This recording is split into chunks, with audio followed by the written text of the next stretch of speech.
स्वागत है कहानियों के समुंदर में, जहां लहरें सिर्फ पानी की नहीं, एहसासों की होती हैं।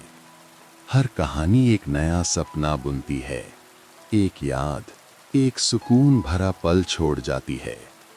कमरे की लाइट धीमी कर लीजिए, तकिया पास खींच लीजिए और खुद को इन शब्दों की दुनिया में खो जाने दीजिए। तो चलिए शुरू करते हैं आज की कहानी।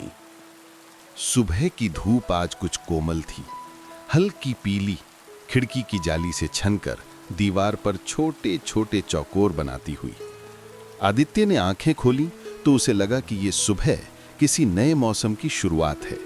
हालांकि मौसम वही था, सर्दी के बाद वाली हल्की गर्माहट भरी सुबह। कमरे की एक दीवार पर पुराना कैलेंडर टंगा था।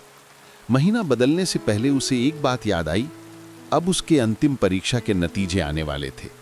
बीए खत्म होने वाला था और उसके बाद कुछ भी तय नहीं।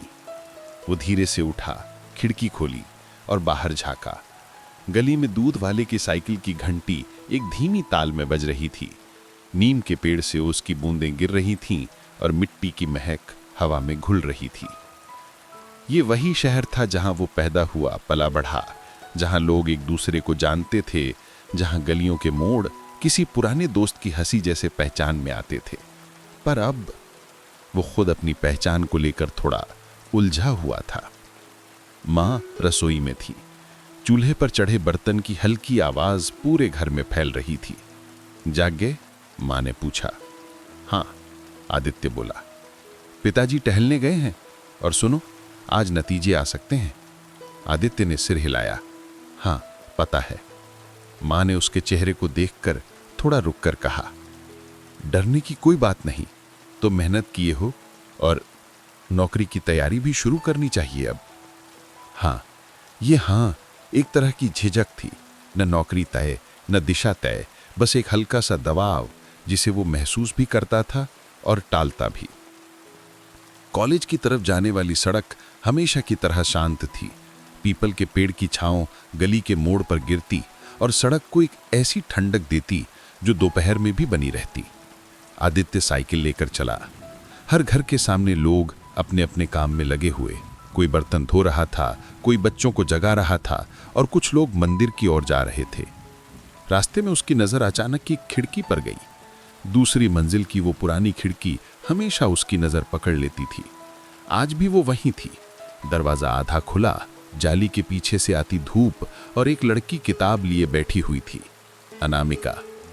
वो उसके ही मोहल्ले में रहती थी, शांत, कम बोलने वाली, पर उसकी आंखों में कुछ ऐसा था जो आदमी को रुककर सोचने पर मजबूर कर दे।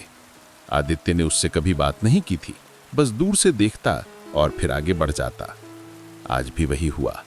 उसने गुजरते हुए खिड़की की ओर देखा। अनामिका किसी पन्ने पर झुकी हुई थी।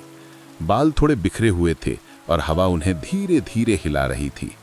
वो पल बहुत छोटा था, पर इतना कि आदित्य की चाल एक क्षण को धीमी हो गई और फिर वो आगे बढ़ गया। कॉलेज में आज ज्यादा हलचल थी। सब नतीजों को लेकर बात कर रहे थे। कौन पास होगा, कौन फेल, कौन अगले शहर जाएगा पढ़ाई के लिए। आदित्य ने एक बेंच पर बैठकर अपनी नोटबुक निकाली, पर उसका ध्यान किताबों में नहीं था। उसने सोचा, अगर नतीजा अच्छा आया तो क्या, और खराब आया तो क्या? क्या यही सब मेरे जीवन का फैसला करेगा? बेंच पर पड़ती धूप धीरे धीरे गर्म होने लगी थी। हवा में सूखी पत्तियों की महक थी, वो महक जिसमें समय थोड़ा धीमा पड़ जाता है। उसका दोस्त विनय आया। नतीजे की चिंता कर रहा है वे? वो बोला। आदित्य ने कहा, चिंता तो है, पर उससे ज्यादा ये पता नहीं कि आगे करना क्या है। विनय हंसा। अरे किसकी जिंदगी में सब पता होता है। चल चाय पीते हैं, उससे समझ ज्यादा आती है। दोनों कॉलेज के बाहर पुरानी चाय की दुकान पर बैठे। मिट्टी की केतली में उबलती चाय और पास में भुट्टे सेकता दुकानदार। हवा में नीम के पेड़ की कच्ची महक थी, एक हल्की कड़वाहट जो चाय की मिठास को और गहरी बना देती थी। आदित्य ने चाय का घूंट लिया। विनय, कभी लगता है जिंदगी अचानक रुक भी सकती है और अचानक बदल भी। विनय बोला, रुकने से डरना नहीं चाहिए, रुक कर ही पता चलता है कि चलना किस ओर है। आदित्य इस वाक्य पर कुछ देर सोचता रहा। शांत धीमी हवा उसके भीतर उतरती जा रही थी। दोपहर की हल्की धूप में वो साइकिल लेकर घर की ओर लौटा। नीम की छांव में एक पल को रुका और उसे लगा कि ये छांव उसके बचपन की छांव जैसी है, यादों की, खेलों की और सपनों की। घर पहुंचकर उसने देखा पिताजी आंगन में बैठे अखबार पढ़ रहे थे। कैसा था दिन? पिताजी ने पूछा। आदित्य ने कहा, ठीक था। पिताजी ने अखबार मोड़कर रखा। आदित्य, जब नतीजे आ जाएं तो हमें बात करनी है। आगे क्या करना है उस पर फैसला समय रहते होना चाहिए। आवाज में कठोरता नहीं थी, पर एक जिम्मेदारी की छाया थी। आदित्य ने धीरे से सिर हिलाया।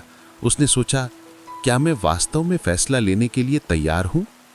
शाम होने लगी। वो छत पर गया। हवा में पुरानी ईंटों की महक, गली में शाम के दिए और दूर से आती मंदिर की घंटी की आवाज। उसी हवा में अनामिका की खिड़की भी दिख रही थी। आज वो वहां नहीं थी, पर उसकी अनुपस्थिति में भी कुछ था जो मन को एक शांत, अनकही बेचैनी दे रहा था। आदित्य ने ऊपर देखते हुए एक लंबी सांस ली। शहर का आकाश धीरे धीरे गहरा नीला हो रहा था और उसके भीतर एक हल्की सी उलझन पहली बार स्पष्ट होने लगी कि क्या मैं सच में किसी रास्ते की तलाश में हूं या बस रुककर अपने मन की आवाज सुनने से डरता हूं। रात धीरे धीरे खिड़कियों के पार उतरने लगी और उसी नर्म अंधेरे में आदित्य महसूस कर रहा था कि जिंदगी के सवाल तेजी से नहीं बल्कि धीमी हवा में ही जवाब देते हैं। दूसरे दिन की सुबह पहले से थोड़ी सुस्त थी, मानो रात ने शहर को एक भारी चादर ओढ़ा दी हो और अभी तक किसी ने उसे पूरी तरह हटाया न हो। खिड़की के पास रखे पौधों पर ओस की कुछ ही बूंदें थीं और हवा में हल्की सी ठंडक के साथ किसी पुराने दिन की महक घुली हुई थी। आदित्य रसोई में पहुंचा तो मां चाय बना रही थीं। उनके माथे पर हल्की चिंता की रेखाएं आज थोड़ी गहरी थीं। नतीजों की खबर आई क्या? आदित्य ने पूछा। मां ने सिर हिलाया। आज या कल, पर सुनो, पिताजी बात करना चाहते हैं तुमसे। उनका मन थोड़ा भारी है। आदित्य ने यह सुना पर कुछ बोला नहीं। मां का स्वर हमेशा की तरह शांत था, पर उनके शब्दों में एक छिपा हुआ बोझ था जिसके बारे में सब जानते थे, पर कोई खुलकर कहता नहीं था। वो चाय का कप लेकर आंगन में आ बैठा। सूरज की पहली किरण तुलसी के पास पड़ी मिट्टी पर एक सुनहरा दाग बना रही थी। दूर गली में छोटे बच्चों की हंसी, स्कूल जाने की जल्दी में भागते, फिसलते और फिर हंसते हुए चीखते। ये सब बहुत साधारण था, पर मन को थोड़ा हल्का कर देता था। चाय खत्म करके आदित्य छत की ओर गया। उसने नीचे झुककर देखा, अनामिका की खिड़की खुली थी। वो वहां थी, आज भी अपनी किताब के साथ। उसकी उंगलियां पन्ने पलटते समय एक साफ, धीमी लय बनाती थीं, और ये लय आदित्य के भीतर एक अजीब सी शांति भरती थी। वो उस क्षण को थोड़ा लंबा खींचना चाहता था, पर खुद को झिड़कते हुए कमरे में लौट आया। अनामिका से कोई बात नहीं, कोई संकेत नहीं, सिर्फ एक नजर जिसमें किसी अनकही कविता की तरह हल्की सी गहराई थी। कॉलेज जाते समय आज हवा थोड़ी गर्म थी। नीम के नीचे कुछ लड़के नतीजों की अफवाहें फैला रहे थे। सुना है आज शाम तक नोटिस बोर्ड पर लगा देंगे। मेरा तो इस बार बुरा हाल है। अरे मास्टर साहब, इतनी जल्दी क्यों लगाएंगे नतीजा? आदित्य ने कुछ नहीं कहा। उसके भीतर एक शांत बेचैनी थी, न डर न उत्साह, बस वो अनिश्चितता जो एक लंबे गलियारे की तरह दूर तक फैली रहती है। वो लाइब्रेरी में बैठ गया। किताब सामने खुली थी, पर नजरें बार बार खिड़की से बाहर जा रही थीं, जहां पेड़ों पर बैठी दो छोटी गौरैयां धीमी आवाज में कुछ बातचीत कर रही थीं। उनकी आवाज लाइब्रेरी की चुप्पी को एक नर्म स्पर्श दे रही थी। उसका दोस्त विनय पीछे से आकर बोला, कुछ पढ़ भी ले, तू तो बस खिड़कियां ही देखता रहता है। आदित्य मुस्कुराया। मन नहीं लगता। तो कहाँ लगता है? विनय ने चुटकी ली। कहीं किसी खिड़की पर तो नहीं? आदित्य ने हल्के से सिर झुका लिया। ये बात बिल्कुल सीधी थी, पर वो इसे स्वीकार नहीं करना चाहता था। अनामिका उसके लिए एक खिड़की की तरह थी, जिससे धूप आती भी थी और मन थोड़ा उलझता भी था। दोपहर को कॉलेज में एक हलचल उठी। किसी ने दौड़ते हुए कहा, नतीजे लगाने वाले हैं, सब स्टाफ रूम में जमा हुए हैं। आदित्य की सांस एक पल को थम गई। वो और विनय भीड़ के साथ कॉरिडोर में पहुंचे। नतीजे पुराने बोर्ड पर लगाए गए, नीले पिन से चिपकाई गई सफेद शीटें, जिन पर सैकड़ों आंखें एक साथ टिक गईं। विनय ने जल्दी से अपने नंबर ढूंढे। पास, वाह, चल चाय पिलानी पड़ेगी। आदित्य ने अपनी उंगली धड़कते दिल के साथ सूची पर फिराई और फिर अपना नाम मिला। पास, सेकंड डिवीजन। वो एक पल रुका, न जयकारा, न उत्साह, न निराशा, बस एक बहुत ही हल्की, बहुत ही साधारण सी भावना। ठीक है, अब आगे बढ़ना है। कॉलेज से बाहर निकलते समय आदित्य ने देखा, गेट के पास अनामिका भी खड़ी थी। उसके चेहरे पर एक धीमी सी मुस्कान थी और हाथों में उसकी नोटबुक थी। वो शायद अपने नतीजे का इंतजार कर रही थी। उसने आदित्य को देखा, एक पल के लिए उनकी आंखें मिलीं और फिर दोनों ने बहुत हल्की, बहुत क्षीण सी मुस्कान एक दूसरे को दी। कोई शब्द नहीं, बस एक सरल सा संकेत। उसके बाद अनामिका ने अपना चेहरा फिर से नोटबुक पर झुका लिया और आदित्य अपनी साइकिल लेकर आगे बढ़ चला। पर कुछ कदम बाद उसने महसूस किया, उसकी गति धीमी हो गई है। शाम तक नतीजे की खबर घर पहुंची।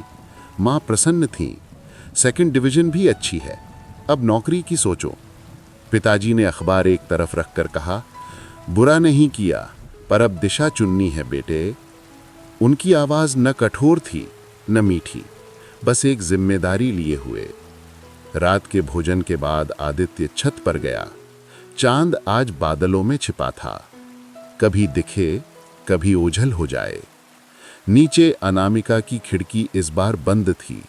खिड़की बंद होने पर भी मन में एक हल्का सा खालीपन आया, मानो कोई पन्ना अधूरा रह गया हो। वो रेलिंग पर टिककर शहर की हवा में धीरे धीरे घुलते रात के संगीत को सुनने लगा। कहीं दूर एक ट्रेन की आवाज़, पास ही किसी के चूल्हे से उठती लकड़ी की खुशबू और हवा में पुराने दिनों का एक धीमा स्पर्श। उसे लगा, शायद मैं कुछ ढूंढ रहा हूं, पर क्या, यही समझ नहीं पा रहा। अगले दिन पिताजी ने कहा, किसी कोचिंग में दाखिला ले लो, सरकारी नौकरी की तैयारी करोगे तो भविष्य सुरक्षित रहेगा। ये बात बहुत साधारण थी, पर आदित्य को थोड़ी भारी लगी। वो सड़क पर निकला। बीच रास्ते में उसकी नज़र फिर खिड़की पर गई। आज अनामिका वहां नहीं थी। उस अनुपस्थिति ने अंदर एक नर्म दर्द पैदा किया, जैसे कोई धीमा संगीत अचानक बंद हो जाए। वो आगे बढ़ गया। गलियों की हवा आज धूप से गर्म थी, पर उसके भीतर एक अनजानी ठंडक थी। चाय की दुकान पर विनय पहले से बैठा था। सुन, मैं तय कर चुका हूं, मैं आगे की पढ़ाई के लिए मैसूर जा रहा हूं। आदित्य चौंक गया। अचानक, हाँ, जिंदगी इंतजार थोड़े करती है, तू भी कुछ सोच ले। इन शब्दों का असर आदित्य के भीतर तक उतर गया। वो चुप रहा। दूर कोई टहनियों को काट रहा था, उसकी आवाज हवा में एक लय बना रही थी। आदित्य ने सोचा, शायद मैं ही रुका हुआ हूं क्या? शाम को जब वो घर पहुंचा तो मां ने कहा, अनामिका की मां आई थी। अनामिका अगले महीने शहर छोड़ रही है, अपने मामा के पास, आगे की पढ़ाई के लिए। आदित्य की सांस एक सेकंड को रुक गई। गला सूख गया। वो कुछ नहीं बोला, बस कमरे में चला गया। खिड़की के बाहर नीम के पेड़ की पत्तियां धीरे धीरे गिर रही थीं, जैसे समय थोड़ा टूटकर धरती पर बिखर रहा हो। उसने पहली बार बहुत स्पष्ट महसूस किया, कुछ चीजें कहने से पहले ही खो जाती हैं। रात घिर चुकी थी और शहर की धीमी हवा उसके भीतर उतर रही थी, जैसे कोई शांत अनकहा प्रश्न जिसका उत्तर शायद अगले दिन मिलेगा। अगली सुबह शहर पहले से ज्यादा शांत लगा। हवा में गर्मी थी, पर उसमें एक ऐसी नमी भी थी जो दिल के किसी कोने में बैठकर धीरे धीरे फैलती जाती है। नीम के पेड़ की शाखाएं हल्के हल्के हिल रही थीं, मानो रात में बहुत कुछ सोचकर अब सांस ले रही हों। आदित्य ने खिड़की खोली और दूर तक देखा। अनामिका की खिड़की आज भी खुली थी, पर वो वहां नहीं थी। उस खाली खिड़की में हल्की धूप का एक चौकोर दीवार पर बना हुआ था, जो धीरे धीरे खिसक रहा था। कभी कभी खिड़कियां भी अनुपस्थिति की कहानी कह जाती हैं। माँ रसोई में थीं। धूप की हल्की गंध और रसोई की दीवार पर पड़ती छोटी छाया सब मिलकर एक शांत सुबह बना रहे थे। माँ ने पूछा, आज कॉलेज जाओगे? नहीं, आदित्य बोला, आज मन नहीं है। माँ ने उसकी आंखों में देखा। सब ठीक है ना? कुछ परेशान लग रहे हो? नहीं, बस थोड़ा सोच रहा हूं, वो बोला। माँ ने गहरी सांस ली। सोचने में बुरा कुछ नहीं, पर कभी कभी ज्यादा सोचने से मन और उलझ जाता है। ये बात सीधी थी, पर उसके भीतर कहीं धीरे धीरे उतर गई। आज आदित्य साइकिल की बजाय पैदल चलना चाहता था। जब मन भारी हो तो पैर स्वतः धीमे हो जाते हैं और रास्ता वो सब सुन लेता है जो हम किसी से कह नहीं पाते। सड़क पर किसी मंदिर से आती धीमी घंटी की आवाज, मिट्टी पर पड़े सूखे पत्तों की खड़खड़ाहट और हवा में कच्चे आम की हल्की सी महक, सब कुछ मन को खींच रहा था। वो मोहल्ले की गली से निकला और अनामिका के घर की ओर अनायास कदम बढ़ गए। ऐसा नहीं कि वो कुछ कहना चाहता था, बस ये समझना चाहता था कि बदलाव का एहसास इतना भारी क्यों लगता है। अनामिका दहलीज पर खड़ी थी, हाथ में किताब और दूसरे हाथ में एक छोटा कपड़ा बंधा हुआ, शायद पैकिंग के लिए। वो आदित्य को देखकर थोड़ा चौंकी। 2 पल की चुप्पी के बाद वो हल्के स्वर में बोली, सुना आपने? मैं अगले महीने जा रही हूं। आदित्य ने सिर हिलाया।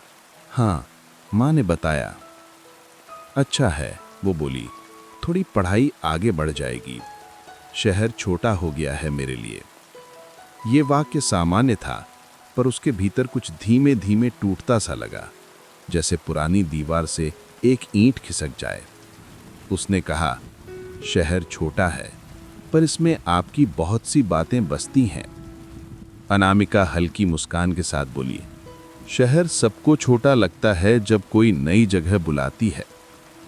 उस मुस्कान में न ठंडापन था, न कोई वादा, बस एक सहज स्वीकार कि समय आगे बढ़ता है और लोग भी। वो जाने के लिए मुड़ी, फिर रुककर बोली, आप अच्छे हैं, बस कभी कभी बहुत चुप हो जाते हैं। ये सुनकर आदित्य के भीतर एक धीमी सी गर्म लहर दौड़ गई, जैसे किसी ने उसके मौन को पहचान लिया हो। और आप? आदित्य ने पूछा। अनामिका ने किताब को सीने से लगाया। मैं बस अपनी राह खोज रही हूं। वो चली गई, पर उसकी उपस्थिति गली की हवा में कुछ देर तक यूं ही तैरती रही। दोपहर हल्की सी भारी थी। आकाश में बादल कम थे, पर हवा में एक अनकहा बोझ। आदित्य चाय की दुकान के पास पहुंचा।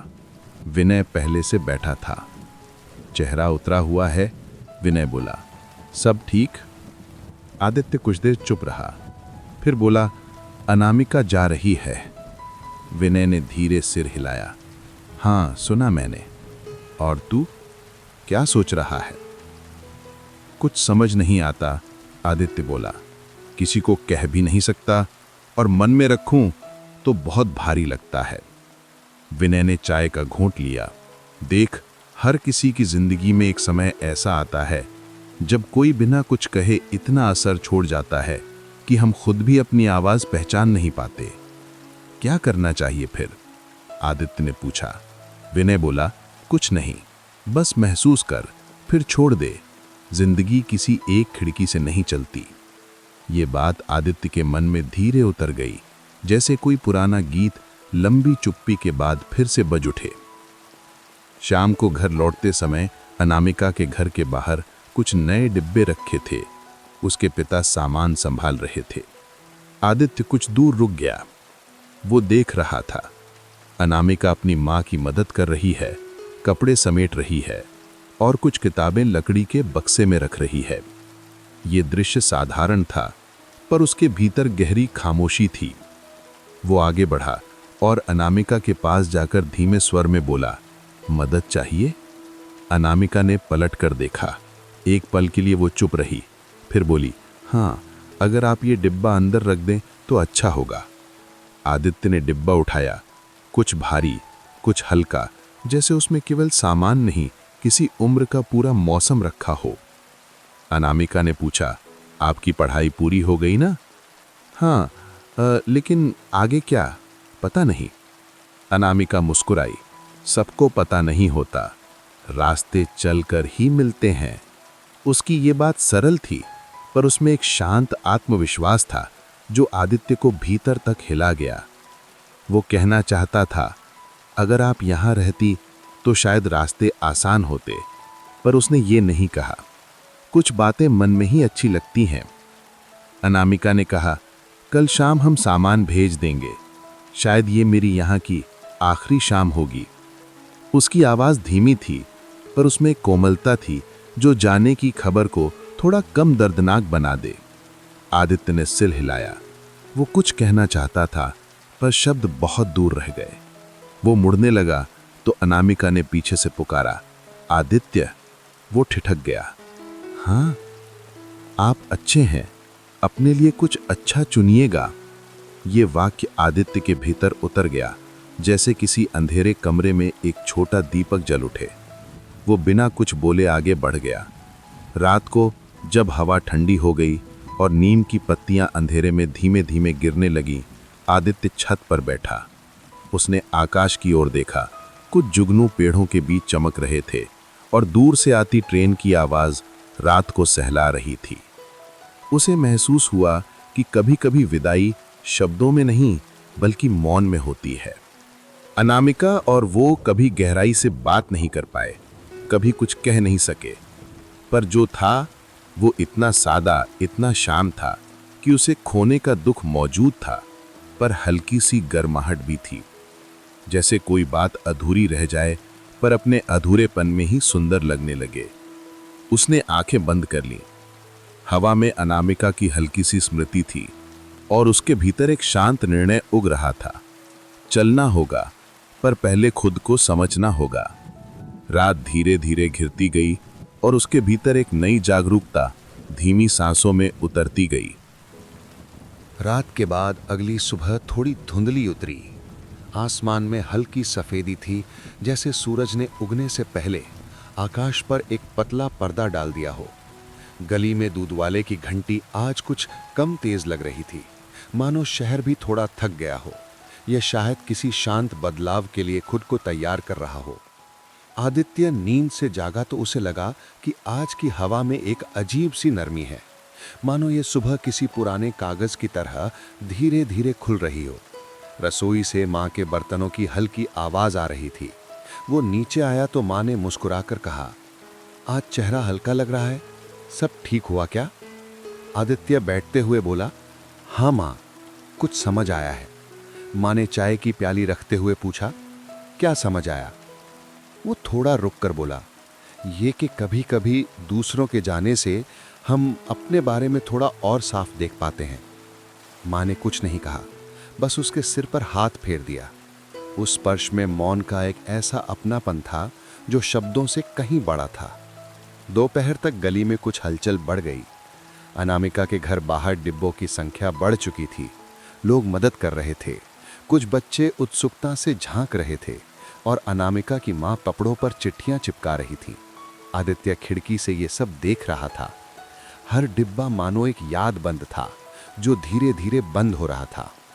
उसने तय किया, आज वो अनामिका से एक बार और मिलेगा। कुछ कहने के लिए नहीं, बस इसलिए कि जो भी अनकही बात है वो पूरी शांति के साथ हृदय में रखी जा सके। शाम की हवा काफ़ी हल्की थी। सूरज ढलने लगा था और उसकी सुनहरी रोशनी गली की दीवारों पर लंबी परछाइयां बना रही थी। अनामिका दरवाजे के पास खड़ी थी, बाल ढीले बंधे, आंखों में हल्की थकान और चेहरे पर एक शांत स्थिरता। आदित्य धीरे से बोला, जाने की तैयारी हो गई? अनामिका ने सिर हिलाया, हाँ, कल सुबह निकलेंगे। दोनों कुछ पल चुप रहे। हवा में किसी पुराने दिन की महक थी। अनामिका ने पूछा, आप शायद कुछ कहना चाहते हैं? आदित्य हल्की मुस्कान के साथ बोला, नहीं, बस धन्यवाद। किस लिए? पता नहीं, शायद इसलिए कि आपने मुझे मेरे बारे में समझाया बिना कुछ कहे। अनामिका ने उसके शब्द ध्यान से सुने, फिर बोली, कभी कभी किसी की जिंदगी में हमारा हिस्सा बहुत छोटा होता है पर असर काफी बड़ा। ये वाक्य उसके मन में गहराई तक उतर गया। आदित्य ने कहा, आपके जाने के बाद ये शहर थोड़ा खाली लगेगा। अनामिका मुस्कुराई, शहर नहीं, मन खाली लगता है। समय बीतने दो, फिर भर जाएगा। उसकी ये सादगी हर बार आदित्य को नए ढंग से छूती थी। और आपको इस शहर की याद आएगी? अनामिका ने खिड़की की ओर देखा। हाँ, पर यादें मन को परेशान नहीं करती, बस साथ चलती हैं। वो मुड़ी और आखिरी बार बोली, अपना रास्ता चुन लेना आदित्य, बिना किसी डर के। आप में वो शांति है जो अच्छे फैसले ले सकती है। और फिर वो चली गई। वो पल बहुत छोटा था, पर उसमें एक पूरा मौसम छिपा था। आदित्य घर लौटा तो पिता आंगन में बैठे अखबार पढ़ रहे थे। हवा में खाने की महक थी। पिता ने पूछा, कहाँ थे? कुछ सोचा भविष्य के बारे में? आदित्य बैठ गया। इस बार वो न डर में था न संकोच में, मन बिल्कुल शांत था। हाँ, वो बोला, मैं आगे पढ़ाई करना चाहता हूँ, 1-2 साल और फिर नौकरी की तैयारी, पर पहले अपने मन को समझना है। पिता ने अखबार मोड़ा और ध्यान से देखा। तुम जानते हो जिम्मेदारियां क्या कहती हैं? हाँ, आदित्य बोला, पर मैं ये भी जानता हूं कि बिना मन के ली गई जिम्मेदारियां लंबी नहीं टिकती। पिता कुछ पल चुप रहे, फिर बोले, ठीक है, अगर तुमने सोच लिया है तो मैं तुम्हारे साथ हूं, पर मेहनत करनी होगी। आदित्य ने यह सुना और उसकी आंखों में एक नरम सी चमक आ गई। मैं मेहनत करूंगा, वो बोला। पिता ने सिर हिलाया, बस ईमानदारी से करो। ये बातचीत पहली बार बिना किसी दबाव के हुई, एक पिता और बेटे के बीच जो उम्र के साथ एक दूसरे को जरा और समझने लगे थे। रात घिर चुकी थी। दूर कहीं लाउडस्पीकर पर किसी कीर्तन की आवाज थी, धीमी, शांत, हवा में घुली हुई। आदित्य छत पर बैठा था। आज पहली बार उसे महसूस हुआ कि उसके भीतर भय नहीं, बल्कि एक साफ सी रोशनी है। नीचे गली में अनामिका का घर अंधेरे में शांत था। उसकी खिड़की पर धूप की जगह अब छाया थी, पर वो छाया उदास नहीं थी, बस स्थिर। उसे लगा, कुछ बातें छोड़ देने के लिए होती हैं, तभी वे हमारे भीतर सही जगह बना पाती हैं। वो रेलिंग से टिककर आकाश की ओर देखता रहा। सितारे आज थोड़ा ज्यादा चमक रहे थे, या शायद उसकी आंखें थोड़ा ज्यादा साफ हो गई थीं। उसने धीरे से मन में कहा, मैं भी जाऊंगा अपनी राह की ओर, डरूंगा नहीं। नीचे से मां ने आवाज दी, आदित्य, सोने का समय हो गया। वो मुस्कुराया, हाँ मां, आ रहा हूं। कमरे में आकर उसने खिड़की खोली। रात की हवा धीरे धीरे कमरे में भरने लगी, एक ठंडक और एक गहरे सुकून के साथ। आज उसे पहली बार लग रहा था कि नींद ऊपर से नहीं, भीतर से आ रही है। एक ऐसी नींद जो मन को थकाने नहीं, भरने आती है। खिड़की के बाहर नीम के पेड़ की पत्तियां हवा के साथ एक मंद स्वर में हिल रही थी, और उस स्वर में ना कोई अनामिका थी, ना कोई उलझन, बस एक शांत स्थिर भविष्य का संकेत। आदित्य ने धीरे से आंखें बंद कर लीं, और शहर जिसमें कल तक इतनी उलझनें थीं, आज उसी शहर की रात एक नरम लोरी की तरह हवा में बह रही थी। उस लोरी के साथ उसकी सांसें धीमी हुईं और वो नींद में उतर गया, ठीक उसी कोमलता के साथ जिसके साथ उसकी नई जिंदगी शुरू होने वाली थी। और बस यूं ही एक और लहर ने अपनी कहानी कह दी। अगर ये कहानी दिल को छू गई हो तो कहानियों के समुंदर को सब्सक्राइब कीजिए और अगली लहर का इंतजार कीजिए, क्योंकि हर रात एक नई कहानी लेकर आती है। हाँ, शुभ रात्रि।